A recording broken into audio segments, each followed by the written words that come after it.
အခန်းနှစ်အသက်ငင်ခြင်းနေမင်းဤရောင်ကြီးများနှင့်ကျယ်ပွင့်တို့ဤအလင်းရောင်များသာငါတို့အတွက်ကွယ်ပြောက်ခဲ့သောငါတို့အတွက်ကွယ်ပြောက်ခဲ့သောလူနှစ်ယောက်သည်စိတ်မချမ်းမြေ့စေရာဓမ္မတခြင်းတစ်ပုဒ်ကိုအတိုင်အဖောက်လဲမညီပဲလေးတွေ့သောအတန်များဖြင့်တည်ဆိုနေကြသည်သူတို့သည်အောက်ဖက်သို့ဆန်တန်းထားသောလက်များကိုကိုယ်အရှိတွင်ရှက်ထား၍ဖြူဖွေးသောလှိုင်ကူအတွင်းလေးစေးသောခြေလှမ်းများဖြင့်ဝိုင်းကြီးပတ်လည်လှဲ့နေကြသည်ဝိညာဉ်များလည်းနှစ်သိမ့်စပွဲစောင့်ကျဉ်၍သွားတော်မူကောင်းကင်ဘုံထိုအဝေးသို့လဲကောင်းကင်ဘုံထိုအဝေးသို့လဲ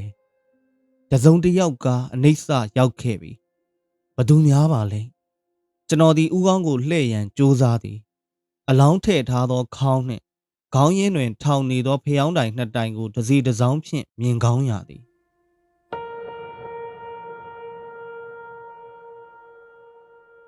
ထိုဌာနီတွင်ညဤမှောင်မိုက်မှုလဲကင်း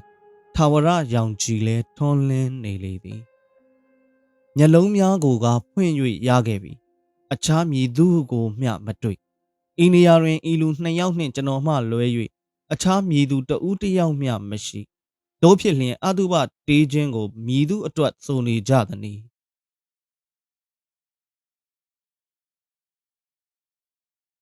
ထာဝစဉ်လက်နေသောထိုကျယ်ပွင့်ကယေရှုသခင်ကိုတော်တိုင်သည်ယေရှုသခင်ကိုတော်တိုင်သည်ဤသည်ကအတုပဟုတ်သည်အကယ်ပင်အတုပဖြစ်လေသည်မည်သူအားမြုပ်နှံနေကြသနည်းဤနေရာတွင်မည်သူရှိသနည်းသူတို့နှစ်ယောက်နှင့်ကျွန်တော်သာရှိသည်ဟုတ်သည်ကျွန်တော်သာရှိသည်ဤသည်ကကျွန်တော်ဤအတုပပင်ဖြစ်ပေသလောဒီမှာ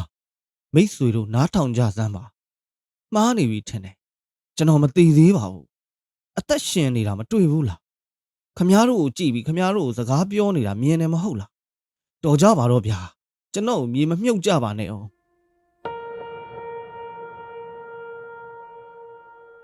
ကျွန်ုပ်တို့အားတစုံတဦးကနောက်ဆုံးနှုတ်ဆက်ခြင်းဖြင့်နှုတ်ဆက်နေသည့်အခါမကြားကြနားပင်းနေကြသလောကျွန်တော်ကပင်အတန်ကြဲကြဲမပြော၍လောသို့မဟုတ်ကျွန်တော်သည်အကယ်ပင်တည်ဆုံးခဲ့ပြီဖြစ်၍ရုံးမရှိတော့သောအတန်ကိုမကြားနိုင်ကြခြင်းလောကျွန်တော်ဤကိုယ်လုံးကြီးကမှောက်လျက်သားငြိမ်နေသည်ကျွန်တော်ကလည်းမိမိဤအတုပကိုမိမိပြန်ကြည့်နေရသည်ရည်ပွေကောင်းလေစွာ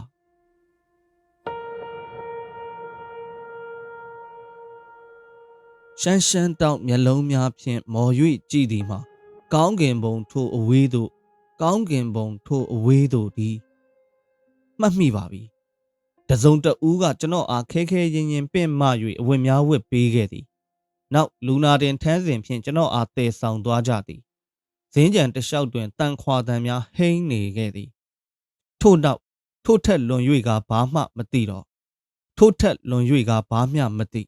ဤဒီကကျွန်တော်ဤအစွမ်းကုန်ပင်ဖြစ်သည်ထိုဌာနီအားထာဝရအလင်းရောင်အမြဲတစေဝင်းနေသည်လေသို့တော့ဤကိစ္စကဒိတ်ပဲလုံးဝမရှိကျွန်တော်ကအသက်ရှင်နေသည်ဝေးလံသောနာကျင်မှုတစ်ရပ်ကိုခံစားနေရသည်ရေလဲငတ်သေးသည်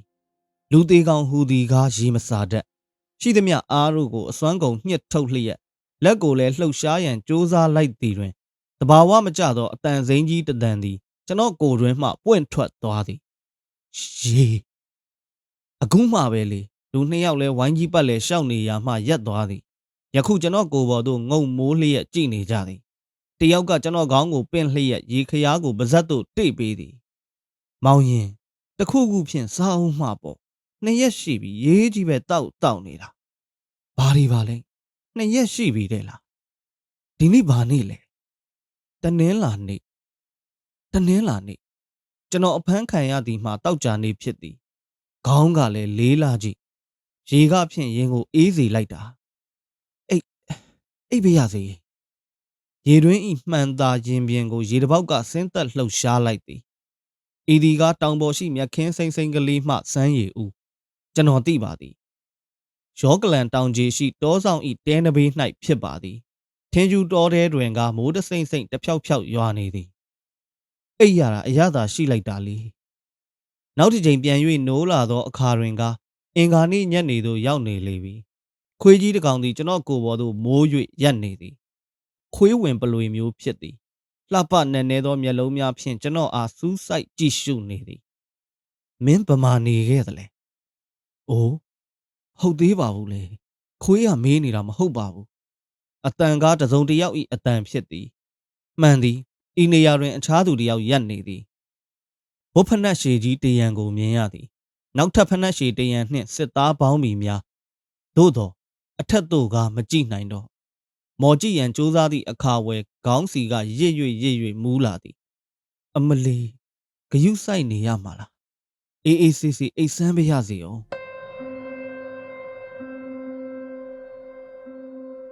ဗုဒ္ဓဟူးနေ့ဓမ္မသချင်းများကိုတီးဆိုခဲ့ကြသည့်လူနှစ်ယောက်ကယခုအခါတွင်စပွဲ၌ထိုင်ကာမြေပကံများထဲမှတစုံတရာကိုနှိုက်၍စားနေကြသည်ယခုတော့သူတို့အားခွဲခြားမှတ်မိပါပြီတယောက်ကခက်ငယ်ဒုတိယတယောက်ကအရွယ်ပို၍ရင့်သည်ယခုမူဖုံးကြီးများနှင့်လည်းမတူကြတော့လှိုင်ကူသည်လည်းလှိုင်ကူမဟုတ်တော့တာမန်အကျဉ်းခန်းတစ်ခန်းသာဖြစ်သည်ကျမ်းပြင်မှပြင်ချက်များကကျွန်တော်မျက်စိအောက်မှတပြေးတည်းပြေး၍စုသွားက၎င်းတို့၏အဆုံးတွင်မူလေးလံနက်မှိုင်းသောတကားကြီးတော့ကလောက်အတွင်းသို့တော့တွင်းတန်ကြားရသည်လူနှစ်ယောက်လဲထိုင်နေရာမှခုံ၍ထကြကတတိအနေအထားနှင့်ရပ်လိုက်သည် SS uniform ဝတ်နှစ်ယောက်ဝင်လာ၍ကျွန်တော်ကိုအဝတ်အစားများဝတ်ပေးရန်အမိန့်ပေးကြသည်ထိုအချိန်အထိဘောင်းမီခြေအိုးတစ်ဖက်ရှက်အင်းကြီးလက်အိုးတစ်ဖက်တွင်နာကျင်မှုများမြေမြခိုအောင်နေသည်ကိုကျွန်တော်မသိခဲ့ပါသူတို့သည်ကျွန်တော်အားလူနာထမ်းစဉ်ပေါ်သို့တင်ကာလှေကားတစ်လျှောက်မှနေ၍အောက်ဖက်သို့ခေါ်ဆောင်သွားကြသည်ဇင်းကြံတစ်လျှောက်လုံးတန်ခွာတန်များဟိမ့်နေခဲ့သည်ဒီတစ်ခါကျွန်တော်ကိုတည်ဆောင်သွားတော့သတိလစ်သွားတာတောင်ဆက်ပြီးတည်သွားကြတဲ့လမ်းဒီလမ်းကိုဘယ်ကိုခေါ်သွားကြမလို့လဲဘယ်ငရဲမှာအဆုံးတတ်မှာလဲ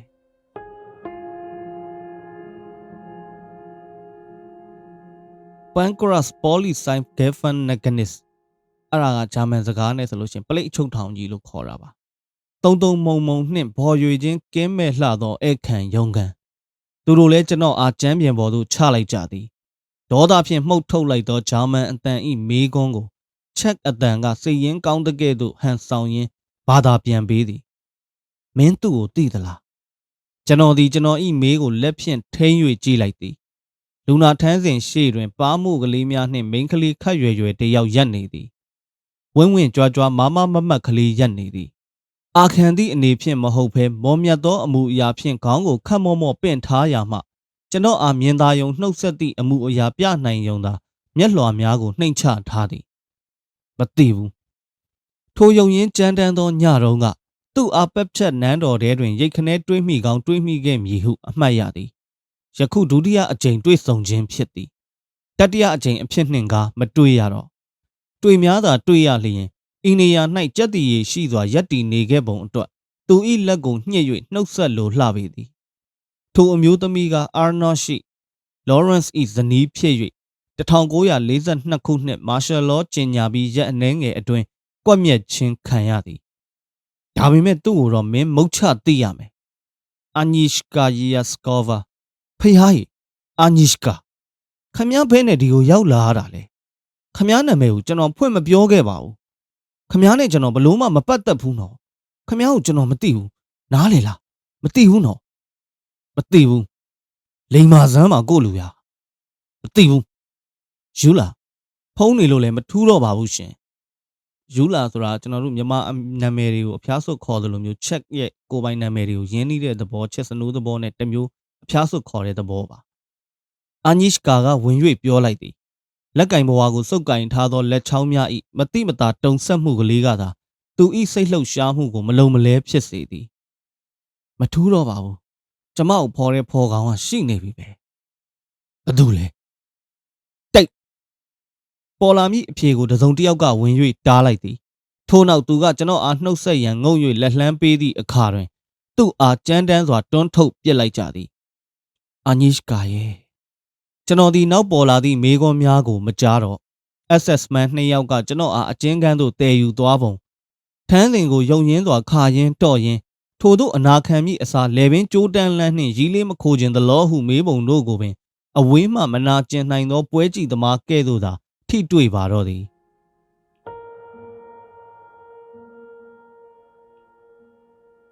ကြာသာပတေးနေ့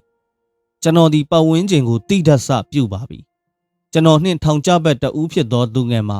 ကားရလစ်ဟုခေါ်သည်အရွယ်ပို၍ရင့်သောအခြားသူကအဘဟုအမည်တွင်သည်သူတို့ကမိမိတို့၏ဇလန်းအဖြစ်အပျက်များကိုကျွန်တော်အားပြောပြကြသည်သို့သောအစအရာရာတို့သည်ကျွန်တော်၏ခေါင်းတွင်၌ရှုပ်ထွေးကုန်လေသည်မိုင်းတွင်တွင်ခုံတန်းရားပေါ်တွင်ထိုင်နေကြသောကလေးများခေါင်းလောင်းထိုးတံကိုကြားရသည်တနေရာ၌မီးလောင်နေသည်ထင်သည်ဆရာဝန်တယောက်နှင့် SS သူနာပြုတယောက်ကျွန်တော်ထံလာကြသည်ဟုဆိုသည်ကျွန်တော်၏အခြေအနေမှာထင်သလောက်မဆိုးပြစ်တိုင်းတောင်ပြန်၍ဖြစ်လိမ့်မည်ဟုဆိုသွားကြသည်ဟု၍ပြောသည်ရင်းတို့လျင်အဘပြောသည်သူကလည်းအရေးဒီကိုပြန်ပြောကာရလစ်ကလည်းအားတက်သရောကြီးထောက်ခံပြန်သောကြောင့်ဝေဒနာကိုကိုယ်တိုင်ခံစားနေရသောကျွန်တော်မှာစေတနာနှင့်လီဆယ်နေကြရရှာသည်တကားဟု၍သာသဘောပိုက်ရပါတော့သည်ကောင်းမွန်လှသောအတိုင်းအဝိုင်းပါပဲသူတို့ပြောသမျှမယုံကြည်နိုင်သည့်အတွက်ပင်စိတ်မကောင်းဖြစ်ရပါသေးသည်နေ့လယ်ပိုင်းအကျဉ်းကန်းတကားဖွင့်သွားကခွေးတကောင်သည်အတန်မမီပဲခြေပြားထောက်၍ပြေးဝင်လာသည်ကျွန်တော်ဤခေါင်းသားတွင်ရက်တန့်ကစူးစူးဆန်းဆန်းကြည့်ရှုပြန်ပါသည်တဖန်ဖနက်ရှည်ကြီး2ရန်ယခုတော့သိပါပြီဖနက်တရန်ကခွေးပိုင်ရှင်ပန်ကရတ်ထောင်မှုဤဖနက်များဖြစ်လျက်အခြားဖနက်တရန်ကိုပိုင်သူကထိုတညကျွန်တော်ကိုစစ်ဆေးမေးမြန်းကြစဉ်ကြီးမှုကောင်းဆောင်ခဲ့သောကွန်မြူနစ်စန့်ကျင်ရေးဌာနမှူးပင်ဖြစ်သည်ထို့ပြင်ရက်ဝတ်ရက်စားပေါင်းမီကျွန်တော်ဤမျက်လုံးများသည်ထိုပေါင်းမီတလျှောက်မော်၍ကြည့်လိုက်သည်ဟုတ်သည်သူ့ကိုကျွန်တော်သိသည်ထိုသူကဖမ်းဆီးခဲ့သည့်တက်စိတ်ကိုခေါင်းဆောင်ခဲ့သည့်ပလိတ်အရာရှိပိန်ပိန်ရှည်ရှည်ဖြစ်သည်သူသည်ကလထိုင်တစ်လုံး၌ဝင်၍ထိုင်ကကျွန်တော်အားစစ်ဆေးမေးမြန်းပြန်ပါသည်မင်းရဲ့ဇက်ကတော့ပြက်ပါပြီကွာကိုကာကွယ်လို့တော့ရအောင်မယ်ဖွင့်သာပြောပြီတော့သူက secret တလိပ်ထုတ်ပေးသည်ကျွန်တော်ကလက်မခံထို secret ကိုနိုင်အောင်ကင်နိုင်မည်လဲမဟုတ်မင်း box တို့အိမ်မှာဘလောက်ကြာနေခဲ့သလဲ box တို့အိမ်ဒါကိုလဲသိတကောသူတို့ကိုဘသူကများဖွင့်ပြောလိုက်ပါလဲကဲမြင်တယ်မှတ်လားတို့အားလုံးသိတယ်ကွာအကုန်သာဖွင့်ပြောပြီတော့ခမားတို့အားလုံးသိတယ်ဆိုရင်ကျုပ်ကဘာများထပ်ပြီးပြောနေရအောင်မှလဲကျုပ်ဟာကျုပ်ရဲ့ဘဝကိုအလဟတ်သက်ဖြုံးတီးခဲ့တဲ့လူစားမဟုတ်ဘူးဒီဘဝရဲ့အဆုံးသတ်ကိုလည်းအပျက်စီးခံမှာမဟုတ်ဘူးစစ်ဆေးခြင်းကတနာရီကြာသည်မငေါမငန်းမေးခွန်းကိုစိတ်ရှည်လက်ရှည်ထက်၍ကြော့သည်အဖြေမရလျင်ဒုတိယမေးခွန်းတတိယမေးခွန်းဓတ္တမဆင့်၍လာသည်တလောက်တောင်ထိုင်းရသလားကွာဒါအဆုံးသတ်ပဲဟာနားလေလားမင်းတို့လုံးကြီးရှုံးပြီပဲရှုံးတာကကျုပ်တယောက်တည်းရှုံးတာပါကွန်မြူနစ်တွေနိုင်လိမ့်မယ်လို့ယုံနေတော့မဲလားဒါပေါ့ဂုတက်ထိယုံတုံးပဲတယ်လားတာဝန်ခံကဂျာမန်ဘာသာဖြင့်မေးသည်ကိုအရာရှိအရက်ရှည်ကဘာသာပြန်ပေးသည်ရုရှားတွေအနိုင်ရလိမ့်မယ်လို့ယုံတုံးပဲတယ်လားဒါပေါ့အဆုံးသတ်ကဒီတလန်းပဲရှိတာကျွန်တော်ကနွမ်းနယ်လျက်ရှိပြီးအငိုက်မိမသွားစေရန်ရှိသမျှအင်အားများဖြင့်တောင့်ထားခဲ့သည်ယခုမူဒဏ်ရာနက်မှသွေးဒလဟောထွက်တဲ့ကဲ့သို့တတိလဲကျွန်တော်ထံမှလွတ်ဆပြုတ်လေပြီကျွန်တော်အားလက်လှမ်းပေး၍နှုတ်ဆက်သွားကြသည်ကိုတွေ့ထိလိုက်သေးသည်ပုံမှန်အားဖြင့်ကျွန်တော်၏နှစ်ဖူးပြင်ပေါ်တွင်သေမင်း၏အမှတ်အသားကိုဖတ်ကြားကြမိဟန်တူသည်မှန်ပေသည်အချို့သောတိုင်းပြည်များမှအာဏာပကွက်သားတို့သည်အမိန်အတိုင်းမကွက်မြတ်မီတေတံတင့်သူ၏နှစ်ဖူးကိုနမ်းရှုံသောဒလိမျိုးပင်ထားခဲ့ဘူးကြသည်မဟုတ်လော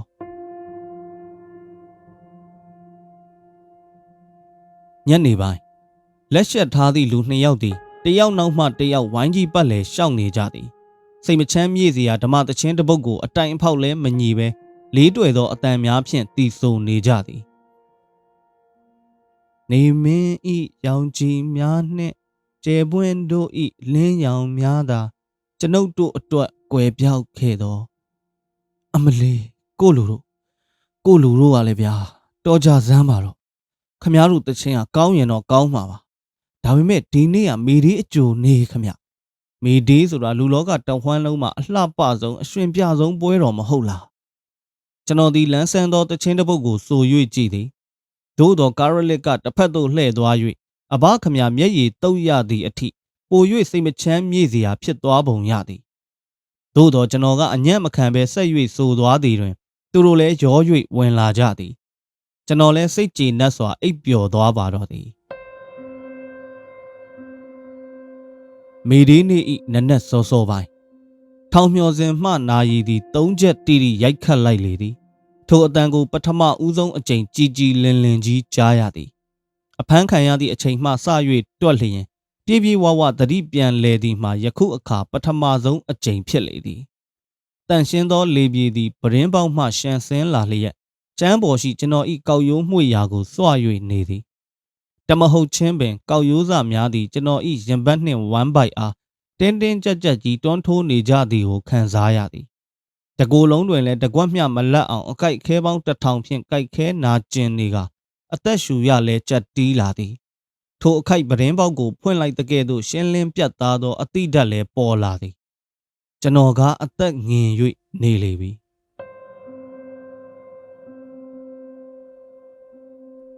တေမင်းကြီး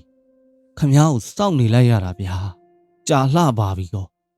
ဒါနဲ့တောင်ဟိုတလောတုန်းကဆိုရင်ခမ ्या နဲ့တွေ့ဖို့နှစ်တည်အမြောက်အများလိုသေးတယ်လို့ထင်နေသေးတယ်လွတ်လပ်တဲ့လူရဲ့ဘဝကိုပြန်ရောက်လိမ့်အောင်မယ်အလုပ်တွေအများကြီးလုပ်နိုင်အောင်မယ်အချစ်စိတ်တွေအများကြီးမွေးတချင်းတွေအများကြီးစိုးကဘာတဝမ်းလုံးကိုလည်းရှောက်ပြီးလေလွင့်လိုက်အောင်မယ်လို့တောင်မျှော်လင့်နေခဲ့သေးတယ်အမှန်ကကျွန်တော်ဟာအခုမှအတောင်အလက်စုံစပြုတ်ရတာပါအားတွေလည်းအများကြီးရှိနေခဲ့သေးတယ်အခုတော့ဒီအားတွေဘာမှမရှိတော့ဘူးကုန်လူပါပြီကျွန်တော်ဟာဘဝကိုချစ်ခဲ့တယ်ဘဝရဲ့အလှအတွက်စစ်မြေပေါ်ကိုကျွန်တော်ထွက်ခဲ့တယ်လူအပေါင်းတို့ခမားတို့ကိုကျွန်တော်ချစ်ခဲ့တယ်ဒီအချစ်ကိုခမားတို့ကတုံ့ပြန်ကြတဲ့အခါမှာကျွန်တော်ဟာပျော်ရွှင်နေခဲ့တယ်ကျွန်တော်ကိုခမားတို့နားမလည်ကြတဲ့အခါမှာတော့စိတ်မကောင်းဖြစ်ခဲ့ရပါတယ်ကျွန်တော်ဟာတစုံတစ်ယောက်ကိုထိခိုက်เสียလုံးမိခဲ့မယ်ဆိုရင်ကျွန်တော်ကိုခွင့်လွှတ်ကြပါကျွန်တော်ကတစုံတဦးကိုစိတ်ချမ်းမြေ့စရာပြုလုပ်ခဲ့တယ်ဆိုရင်အဲ့ဒီကိစ္စကိုမေ့တာပြစ်လိုက်ပါတော့ဝမ်းနည်းမှုဆိုတာဟာကျွန်တော်နာမည်နဲ့ဘယ်တော့မှတွဲမနေပါစေနဲ့အဲ့ဒါပဲကျွန်တော်ရဲ့သေတန်းစာဒီသေတန်းစာဟာဖေဖေမေမေကိုညီမလေးတို့ဖို့ပြီးတော့မင်းဘိုးကွက်မောင်ဂုစတီနာရဲဘော်တို့ဒီသေတန်းစာဟာခမားတို့ဖို့ကျွန်တော်ခင်မင်ခဲ့တဲ့လူတွေအားလုံးအတွက်ပါပဲပူဆွေးမှုဆိုတဲ့သဲမှုန်တွေမျက်လုံးထဲဝင်နေတာကိုမျက်ရည်ကစေးကြောပြက်နိုင်တယ်ဆိုရင်တော့ခဏတစ်ဖြုတ်လောက်ငိုကြပေါ့ဒါပေမဲ့ယူကျုံမရဖြစ်မနေကြပါနဲ့ကျွန်တော်လောကကြီးမှာနေခဲ့တာဟာပျော်ရွှင်မှုအတွက်ပါအခုလဲပျော်ရွှင်မှုအတွက်အသက်ကိုပေးတော့မယ်ကျွန်တော်ကူပေါ်မှာဝမ်းနည်းမှုနတ်သမီးရဲ့ရုပ်ထုကိုတင်ထားကြမယ်ဆိုရင်တော့ကျွန်တော်အပေါ်မတရားရာကြနေလိမ့်မယ်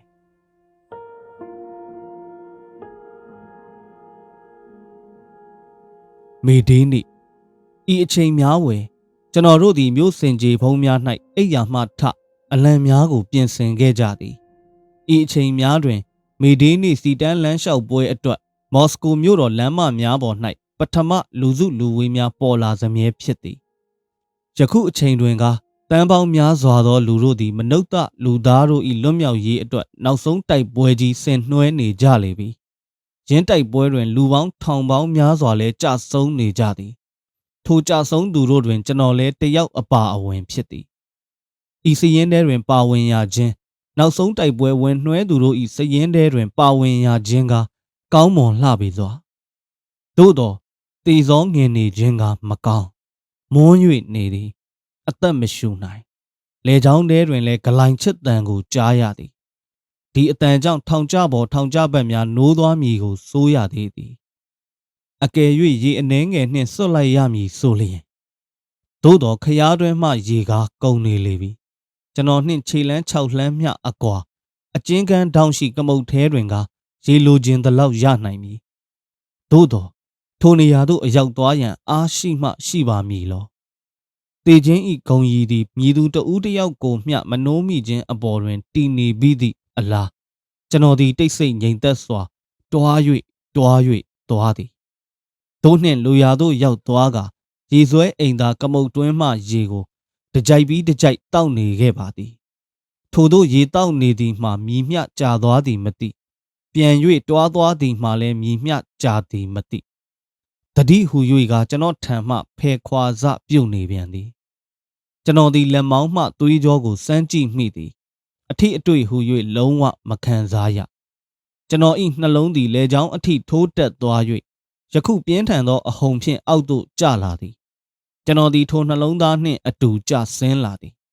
အကြာကြီးပင်ကျဆင်းနေခဲ့သည်လမ်းခုလက်တွင်ကာရလစ်၏အတန်ကိုကြားလိုက်ရသေးသည်အဘကြားလာပြုဒီလူခမတဲတဲကလေးပဲကြံတော့တယ်နက်နက်ပိုင်းတွင်ဆရာဝန်ရောက်လာသည်သို့သောထိုအဖြစ်အပျက်များကနောက်အတော်ကြီးကြာမှပြန်လဲကြားသိရခြင်းဖြစ်သည်ဆရာဝန်ရောက်လာ၍ကျွန်တော်အားစမ်းသပ်ကြည့်ကခေါင်းကိုခါလေသည်နောက်ဆေးကန်းသို့ပြန်သွား၍ယမန်နေ့ညကကျွန်တော်အမိတက်ခါအသင့်ပြင်ထားခဲ့သောတေစီရင်လက်မှတ်ကိုစုပ်ပစ်လိုက်သည်၎င်းနောက်ကျွမ်းကျင်သောပညာရှိ၏ဝန်ခံချက်အနေဖြင့်ကျင်ညာတမှုပြုလိုက်လေသည်တန်လိုက်တဲ့ဖြစ်ချင်းမြင်းနဲ့တောင်နင်လားငါလားပဲ